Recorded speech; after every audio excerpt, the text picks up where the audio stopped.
महात्मा गांधी का जीवन परिचय। इनका वास्तविक नाम मोहनदास करमचंद गांधी था।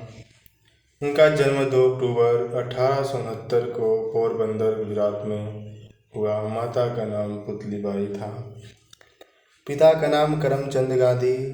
ये पोरबंदर, राजकोट एवं बीकानेर की दीवान थे। इनकी विवाह मात्र 13 वर्ष की आयु में कस्तूरबा गांधी के साथ हुआ और इनके 4 पुत्र हुए। हरिलाल, रामदास, मणिलाल एवं देवदास थे। जमनालाल बजाज को गांधी जी अपने 5वें पुत्र के रूप में मानते थे और शिक्षा इन्होंने गांधी जी 3 वर्ष तक इंग्लैंड में वकालत की पढ़ाई की। इसके बाद भारत लौटकर राजकोट एवं मुंबई में वकालत की, किंतु सफलता नहीं मिली। इसके बाद गांधी जी ने 1893 में एक भारतीय मुसलमान दादा भाई अब्दुल्ला का मुकदमा के सिलसिले में दक्षिण अफ्रीका चले गए। वहाँ पर उन्होंने भारतीयों के साथ किया जा रहे अमानवीय शोषण एवं दुर्व्यवहार का कटु अनुभव हुआ। इसके बाद स्वयं गांधी जी को मिरिट्सबर्ग नामक स्टेशन पर डरबन की प्रिटोरिया की यात्रा के दौरान प्रथम श्रेणी के डिब्बे से धक्का देकर जबरन गांधी जी को नीचे उतार दिया गया। इस कांड से गांधी जी की जीवन यात्रा की दिशा परिवर्तित कर दी गई। अब इसके बाद दक्षिण अफ्रीका प्रवास का मूल उद्देश्य ही भारतीयों के प्रति सरकार द्वारा अपनाए जा रहे रंग भेद का विरोध करना हो गया।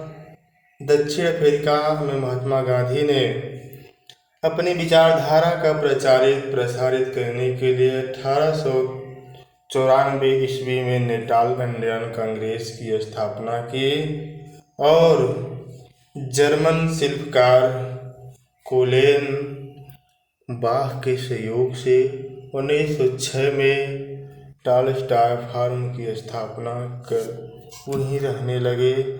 बाद में गांधी आश्रम के नाम से प्रसिद्ध हुआ। इसके पहले गांधी जी ने 1904 में डरबन में फिनिक्स आश्रम की स्थापना की और 1912 में फिनिक्स ट्रस्ट में परिवर्तन हो गया। गांधी जी ने अपनी प्रसिद्ध ग्रंथ हिंद स्वराज की रचना की 1919 में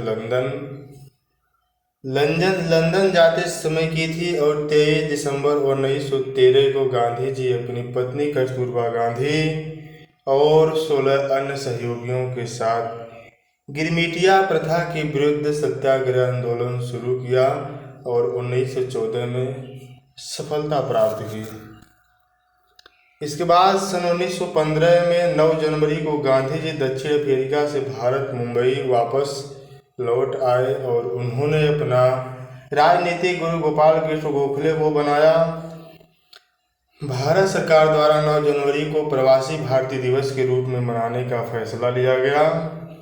भारत लौटने के बाद गांधी जी अपने सहयोगियों के साथ अहमदाबाद के चरब नामक स्थान पर श्री जीवनलाल वरिष्ठर के मकान को किराए पर लिया। यहीं पर 25 मई 1915 को सत्याग्रह आश्रम की स्थापना की, जिसे 17 जून 1917 को अहमदाबाद के निकट साबरमती की नदी के तट पर स्थानांतरित कर दिया गया। बाद में इसे साबरमती आश्रम कहा गया। इसके बाद राजनीतिक गुरु गोखले के सलाह से गांधी जी 1 वर्ष तक भारत की भ्रमण किया और राष्ट्रीय राजनीति की तात्कालिक परिस्थितियों को समझने का प्रयत्न किया। गांधी जी ने भारत में सत्याग्रह का अपना पहला प्रयोग 1917 ईस्वी बिहार में अर्थात बिहार के चंपारण जिले के नील की खेती करने वाले किसानों के हित किया था। भारत में गांधी जी द्वारा पहला वास्तविक किसान सत्याग्रह खेड़ा सत्याग्रह 15 मार्च 1918 को अहमदाबाद मिल मजदूरों की मांग के समर्थन में गांधी जी भूख हड़ताल को एक साधन बनाया। 22 मार्च 1918 को गुजरात में खेड़ा के किसानों के सत्याग्रह में गांधी जी ने लगान न देने का सुझाव देकर सत्याग्रह को सफल बनाया। गांधी जी स्थापित हरिजन सेवक संघ के संस्थापक अध्यक्ष घनश्याम दास बिरला थे। गांधी जी को सर्वप्रथम सत्याग्रह की प्रेरणा हेनरी डेविड थारो के निबंध सिविल डिसऑबीडियंस से मिली और इसका प्रथम प्रयोग दक्षिण अफ्रीका में प्रत्येक भारतीयों को पंजीकरण करवाने वाले कानून के विरोध में किया गया था, अर्थात वैसे प्रथम सत्याग्रही विनोबा भावे थे।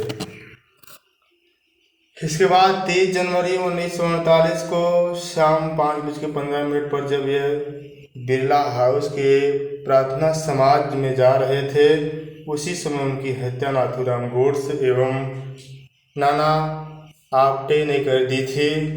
15 नवंबर 1949 को अम्बाला जेल में दोनों को फांसी दे दी गई। इसके बाद गांधीवाद युग 1919-1942 तक चलता है। इसमें बापू राष्ट्रपिता की उपाधियों से भी घोषित महात्मा गांधी अपने सत्य, अहिंसा एवं सत्याग्रह के साधनों से भारतीय राजनीतिक मंच 1919 से 1942 ईस्वी तक अपने विभिन्न आंदोलनों के माध्यम से छाए रहे। इस कार्यकाल को गांधी युग की संज्ञा दी गई। इस युग में विशाल जन आंदोलन युग कहा जाता है। J.S. होम्स ने गांधी जी के बारे में लिखते हैं, गांधी जी की गणना विगत युगों की महान व्यक्तियों में की जा सकती है। गांधीवादी के प्रमुख आंदोलन एवं घटनाएं 2 चरणों में देखते हैं। प्रमुख आंदोलन, इसमें सत्याग्रह, प्रथम चंपारण सत्याग्रह 1917 में, खेड़ा सत्याग्रह 1918 में हुआ, अहमदाबाद मजदूर आंदोलन 1918 में, खिलाफत आंदोलन 1919 में और असहयोग आंदोलन, स्वाभिमान अवज्ञा आंदोलन, व्यक्तिगत सत्याग्रह, भारत छोड़ो आंदोलन, ये तीनों चारों 1942 में हुआ था। प्रमुख घटनाओं में रौलेट एक्ट 1919 में, जलियांवाला बाग हत्याकांड 1919, चोरी चौरा कांड 1922 में, स्वराज पार्टी 1923 में, साइमन कमीशन 1927 में, नेहरू रिपोर्ट 1928 में, प्रथम गोलमेज सम्मेलन, गांधी रवीन समझौता 1931 में, सांप्रदायिक पंचायत एवं पूरे समझौता, तृतीय गोलमेज सम्मेलन, द्वितीय विश्व युद्ध 1932 में, द्वितीय विश्व युद्ध, अगस्त प्रस्ताव 1940 में, भारत तथा पाकिस्तान की मांग 1940 में, क्रिप्स मिशन 1942 में। इसकी चर्चा एक एक करके, इसमें रौलेट एक्ट 1919। प्रथम विश्व युद्ध के काल में एक तरफ तो सरकार मॉन्टेगू की घोषणा द्वारा भारतीयों के राजनीतिक अधिकार देकर अपनी उदारता का परिचय दे रही थी, तो दूसरी तरफ आतंकवादियों और क्रांतिकारियों को कठोरता का दमन कर रही थी। इसको देखते हुए इंग्लैंड के हाई कोर्ट के न्यायाधीश सिडनी रौलेट की अध्यक्षता में 10 दिसंबर 1917 को समिति का गठन किया गया। इन्होंने अपनी रिपोर्ट 15 अप्रैल 1918 को सौंपकर और उसमें कहा गया कि किसी भी व्यक्ति को मात्र संदेह के आधार पर गिरफ्तार किया जाए और उसकी गतिविधियों पर निगरानी रखा जाए, गुप्त रूप से मुकदमा चलाकर दंडित किया जाए। भारतीय नेताओं को कड़े विरोध के बावजूद सरकार ने 18 मार्च 1919 को रौलेट एक्ट को पास कर दिया।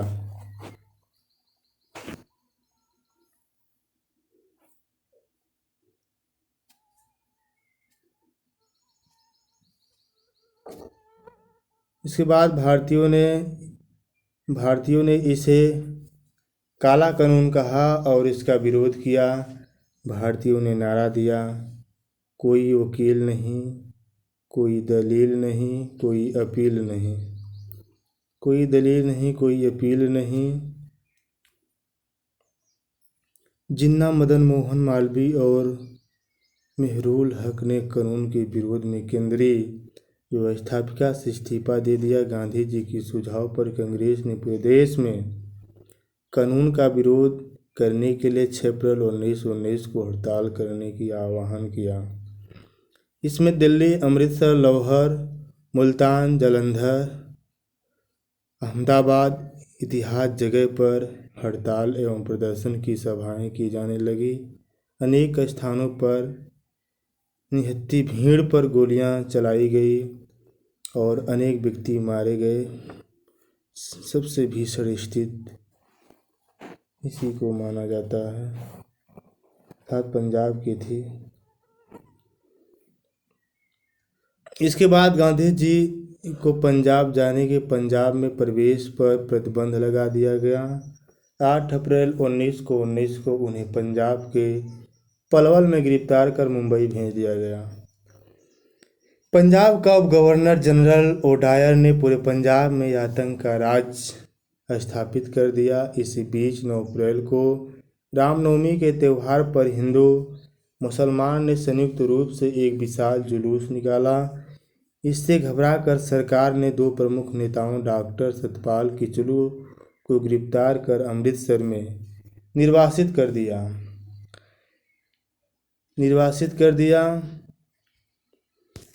इससे लोगों का रोष अधिक बढ़ गया। निर्वाचन के विरोध में एक विशाल जुलूस निकाला गया, जिस पर पुलिस ने अंधाधुंध गोलियां चलाई, जिसे जलियांवाला बाग हत्याकांड जैसे नाम दिया गया। जलियांवाला बाग हत्याकांड 13 अप्रैल 1919 को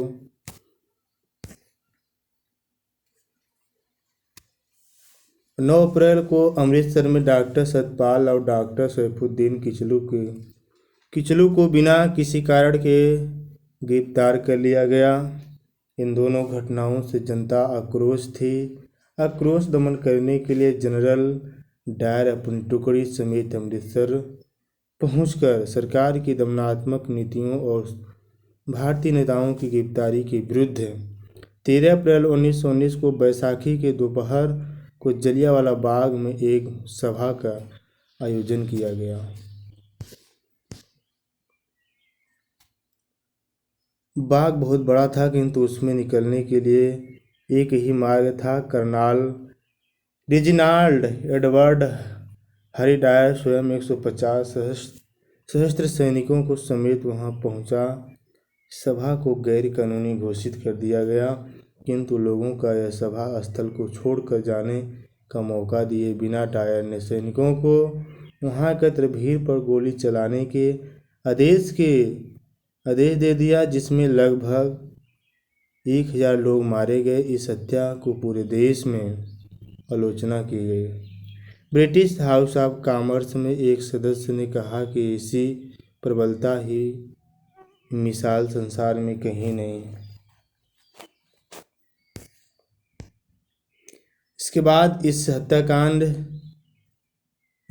इस हत्याकांड के विरोध में रविन्द्रनाथ टैगोर ने अपनी ब्रिटिश सरकार द्वारा प्रदान की गई नाइटहुड की सर की उपाधि 30 मई 1919 को लौटा दी। सर शंकर नामक गवर्नर जनरल को कार्यकारी परिषद से त्यागपत्र दे दिया। 2013 में ब्रिटिश प्रधानमंत्री डेविड कैमरन ने भी इस स्मारक पर आए थे और विजिटर बुक में लिखा कि ब्रिटिश इतिहास में यह शर्मनाक घटना थी।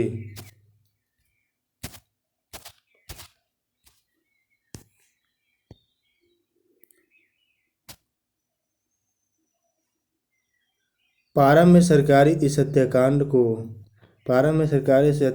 को गंभीरतापूर्वक नहीं लिया, किंतु कांग्रेस के बार बार आग्रह और सर्वव्यापी असंतोष को देखते हुए हंटर समिति ने मार्च 1920 में अपनी रिपोर्ट प्रस्तुत की, किंतु इसके पूर्व ही सरकार ने दोषी लोगों को बचाने हेतु बिल पास कर दिया था।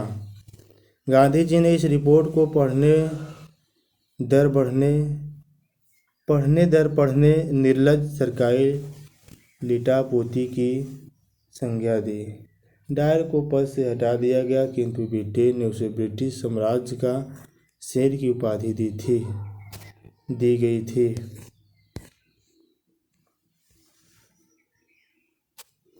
नेक्स्ट है, भारतीय राष्ट्रीय कांग्रेस ने इस निष्कर्ष घटना की जांच के लिए मदन मोहन मालवीय के नेतृत्व में एक आयोग की नियुक्ति किया, जिनमें अन्य सदस्य थे पंडित मोतीलाल नेहरू जी, अब्बास तैयब जी, CR दास, पुलपो जयकर रिपोर्ट में टायर की निंदा की गई। टायर की निंदा की गई। जलियांवाला बाग हत्याकांड के समय ही पंजाब में चमनदीप के नेतृत्व में एक डंडा फौजी का भी गठन किया गया, परंतु सरकार ने इस पर कोई ध्यान नहीं दिया। फलतः गांधी जी ने असहयोग आंदोलन चलाने का निर्णय लिया।